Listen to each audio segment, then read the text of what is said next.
Sarah, can I tell you about something exciting that I've recently come across and have been a fan of for many years, but now I have something even better about it? Please do. Can you guess what it is? Absolutely not. Okay. I want to tell you today. Okay. So have you ever done the thing where you finished a really sweaty workout in the summer and you're just dripping with sweat and you have to get back in your car and your car already smells a little bit from previous attempts at trying to stay dry? What do we typically do? We try and like shove a towel into the headrest and then it falls down while you're driving, gets you soaking wet. Or you put a seat all the way back and sit at the tippy edge of it just so you don't get your seat all sweaty. Yes, we've all been there. Yes. So actually, a few years ago, about 5-7 years ago, Steve bought me sweatproof seat covers for a gift. And I was annoyed at him at the time. I was like, what kind of gift is this? This is the worst. But actually, it was the most ingenious idea because these covers, it's kind of like a child's hooded towel. You put it over the back of the seat, it slides down, it covers the seat, stops the sweat. So then you take it off when you get to the other end and your seat is dry. You would never know. You can obviously have that dry and then put it back in. So I'm excited to tell you that now I have a new one because my old one was just starting to like fade away. He got a cheap one.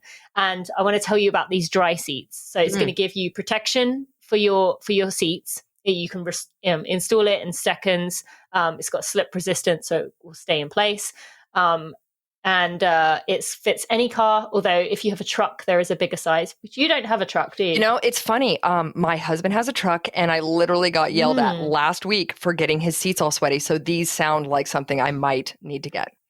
Yes. So they're thin light, they're washable, they don't stain, they're perfect for like post run, especially on those summer days. So I want to tell the listeners that if you use code R4R, as in the number, R4R20, you are going to get 20% off your first order at dri-seats.com. So you can protect your car seats after your workout, after doing yoga, going to the beach, whatever it might be. And it's just a brilliant idea that I'm so thankful that I've had over these years. And I love that I have this new one that works so well. And so, yeah, I just wanted to tell you about it. So go check it out, R4R20. It sounds like my days of wiping down my seats with baby wipes trying to cover up my mess. Sounds like my days of that might be over. Or also it could help you if you've had one of our accidents we talked about in a previous episode, right? As it is machine washable. All right. Thank you to Dri Seats for supporting us with this episode, and go use that code R4R20 at dri-seats.com.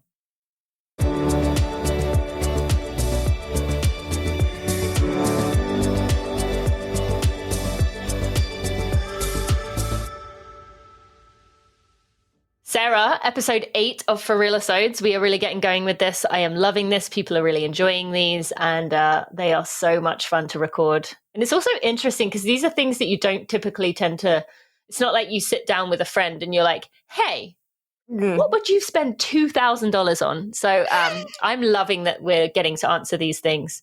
And what is our question for today?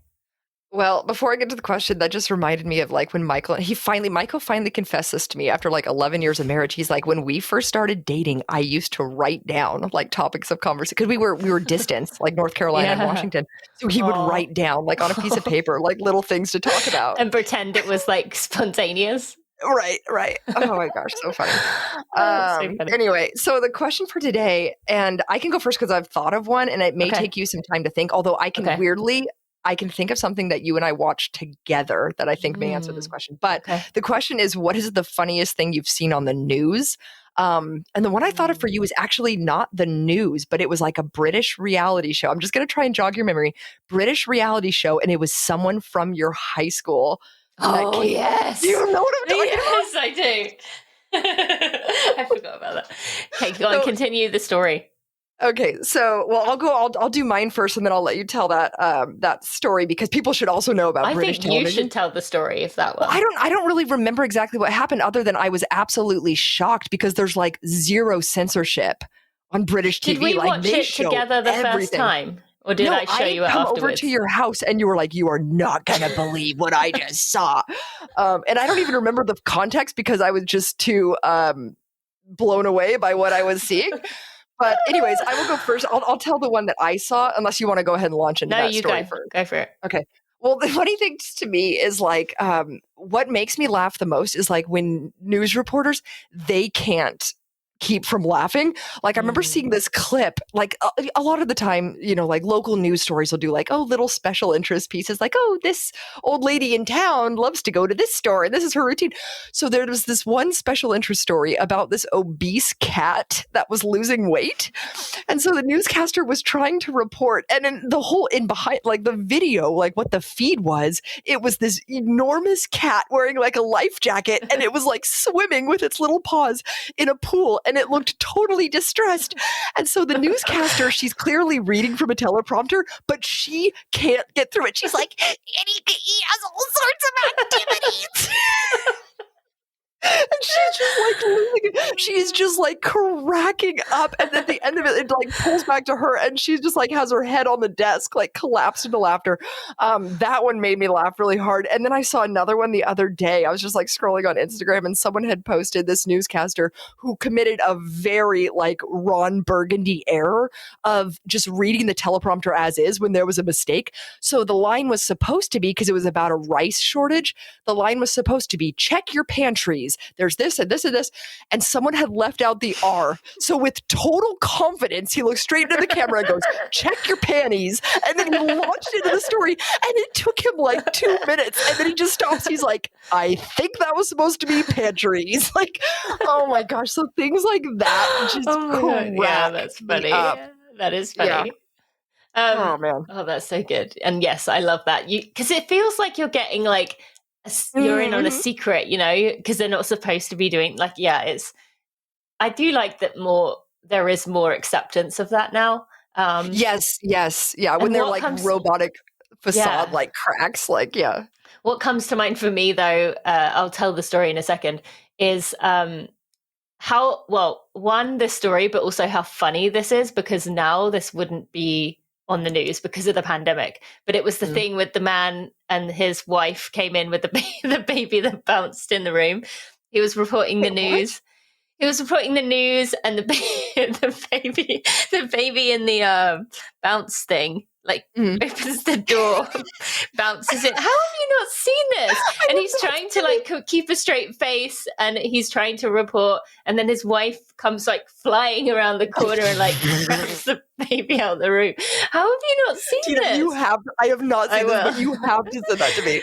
I will. God. But then in the pandemic, that was a very regular thing to happen. Like I was recording a podcast this morning, and Bailey came in and was like, Mommy, what's for lunch today?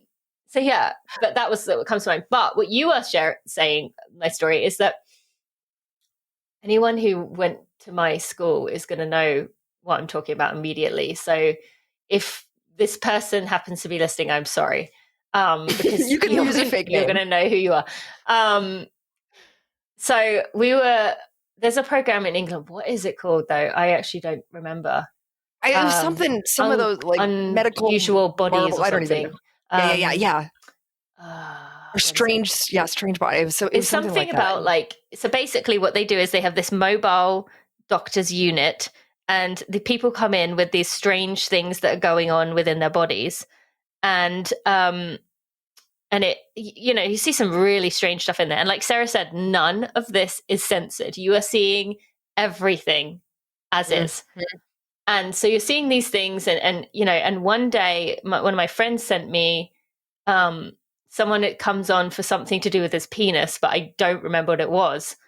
And you see the close-up of his stuff, and then you see him, and it's a guy from my school who I hadn't seen, hadn't forgot existed, and he's on this TV show, like talking very like casually and candidly, just about this problem that he was having. And yes, so then I immediately told Sarah, because what I want to know, like, what on earth would motivate you to just like go on national television and be like, my testicles are enlarged?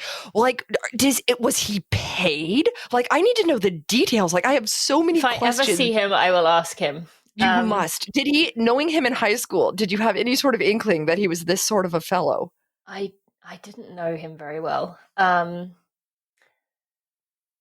That's another question. No, he wouldn't have been someone I would have to show my naked body on a camera. Yeah, like a legit close up of the cash and prizes down below.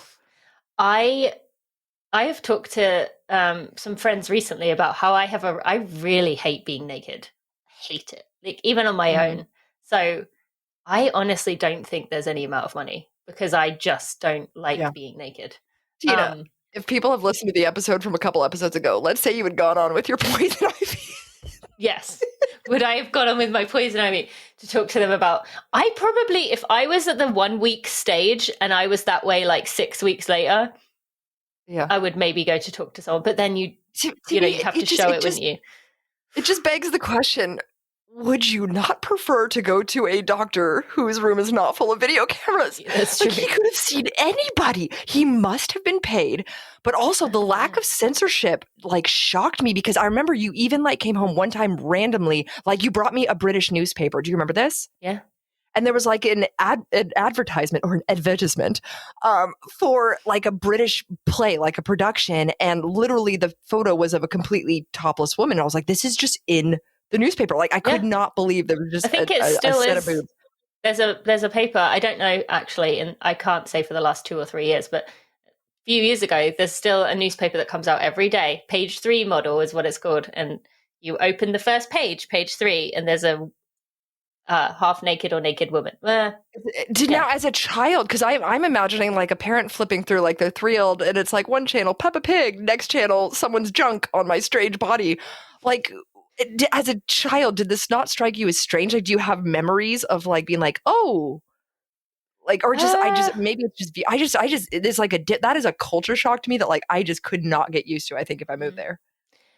Yeah, I mean, I remember seeing it, but no, I guess I just thought that was normal. Because some of my uncles used to get that paper, so I remember seeing it quite often. I don't know. Maybe America's the abnormal one in that we don't, like most people embrace nudity and we don't. But that said, I remember being around the volleyball team in college, and they would just like get naked in front of each other, and just not care. And I remember being like, like the cross country team, we all like, got in the corner and like kept ourselves away. But I remember the volleyball team, like, because one of my close friends was on there, and they just didn't care. So I remember being like, oh, well, maybe it's me that's weird about it. I don't know. It's interesting. That's really, really strange. It does make you wonder. It's like, okay, maybe like Britain's like the middle ground, and then there's other. Well, yeah, there are countries where it's like nudity is like really a thing. Absolutely. I went to some beach. I've been to like beaches in the Mediterranean, beaches in the Caribbean, and I feel like they're definitely. But I also think about like, okay, like before you have kids, it's like I was so young and hot, and I didn't appreciate it. Like maybe I should have been more like in prison. Yes, definitely changing body. Although the hardest part is, have you been on a trampoline since the kids? Oh dear God, no. not since having kids. No. It is. I mean, you can go pee and then get on a trampoline, and still go maybe hold it together for like a minute before you just like can't hold it anymore. I used to wonder that about my mom, who had 4 kids in 3 years because she had twins, and how there was all the time, like literally, just like she would like laugh and be like, "Oh no," just like leave like, "Oh yeah, I get it. Now I get it." I mean, I think about my grandma who had 10 kids, and I'm like, her poor body, like it makes me like, oh, you poor thing with your body. But all right, we are getting way off topic. Thank you, Sarah. Wow. Okay. We would love to hear your answers to this one. Share them if you're comfortable, and I'm going to put that link where we can get maybe both links that we've talked about today, so you can go watch ours on the show notes. Go check those out. Thank you so much for listening, and we will see you next time.